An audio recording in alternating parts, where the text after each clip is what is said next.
नीतीश कुमार वो राजनेता हैं जो सियासत में बदलते मौसम सबसे पहले भांपकर खुद पलटते रहे हैं। तो क्या बिहार के मुख्यमंत्री वक्फ बिल पर उस नुकसान को नहीं समझ पाए होंगे जो विपक्ष जता रहा है, या फिर विपक्ष जिस मुस्लिम वोट के घाटे की बात जेडीयू के लिए कर रहा है उसके नुकसान का पैमाना आंक कर ही नीतीश कुमार ने समर्थन दिया है?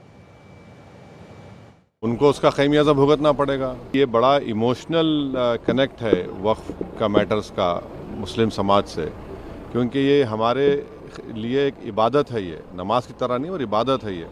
अगर आप हमारी मस्जिदों को, दरगाहों को जो अल्लाह के नाम पे प्रॉपर्टी वक्फ कर दी गई है उससे अगर आप हमको महरूम कर रहे हैं तो फिर जाहिर है ये तो हमारे लिए बड़ा इमोशनल और बड़ी तकलीफदेह बात रहेगी। तो ये समझ नहीं रहे हैं, ना नीतीश कुमार समझ रहे हैं, ना चंद्रबाबू नायडू समझ रहे हैं, ना चिराग पासवान समझ रहे हैं, ना जयंत चौधरी समझ रहे हैं। तो ठीक पासवान समझ रहे हैं, ना जयंत चौधरी समझ रहे हैं।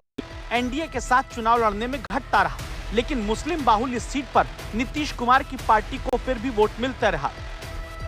इसकी बड़ी वजह यह रही कि नीतीश कुमार नवंबर 2005 में सत्ता में आने के बाद से ही अपने फैसलों में मुस्लिमों से जुड़े कई अहम दस्तखत करते रहे, जैसे कब्रिस्तान की घेराबंदी, भागलपुर दंगे की न्यायिक जांच कमेटी का गठन और 20% के अति पिछड़ा आरक्षण के फैसले को लागू करना, जिसमें मुस्लिम समुदाय के तबके भी शामिल थे।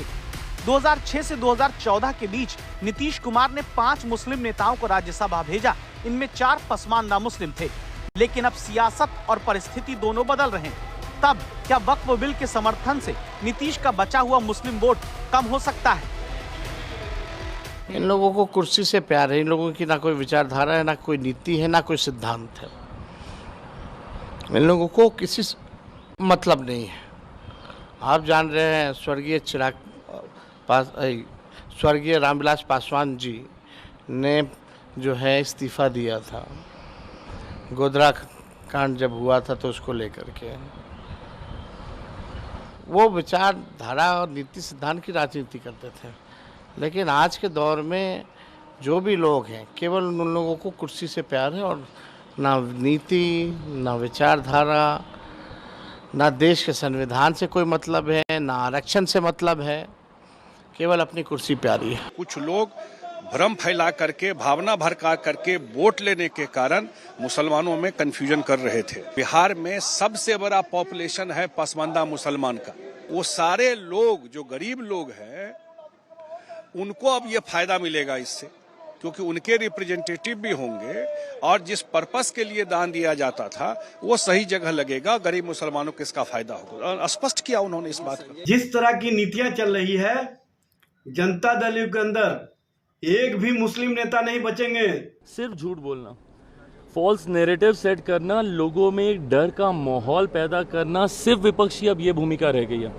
कल मुझे बता दीजिए विपक्ष के कितने नेता थे जो तथ्यों पे बात कर रहे थे? अधिकांश लोगों ने एक जनरलाइज स्टेटमेंट दे के भ्रम फैलाने का प्रयास किया कि मुसलमान के विरोध में ये बिल आ रहा है तो मुसलमानों की ज़मीन छीन ली जाएगी। भाई सिस्टम में अगर पारदर्शिता ला रहे हैं तो किसकी ज़मीन छीनी जाएगी? सिस्टम को अगर ट्रांसपेरेंट बनाया जा रहा है और सशक्त बनाया जा रहा है, प्रो पुअर मुसलमान बनाया जा रहा है, महिलाओं को इसमें इंक्लूड किया जा रहा है, तो ऐसे में चिंता आपको क्यों हो रही है? बट चिंता उन लोगों की स्वाभाविक है जो इसके ठेकेदार बने हुए हैं, जिन्होंने इसको भ्रष्टाचार का अड्डा बना के रखा हुआ है। उनको चिंतित होना स्वाभाविक है।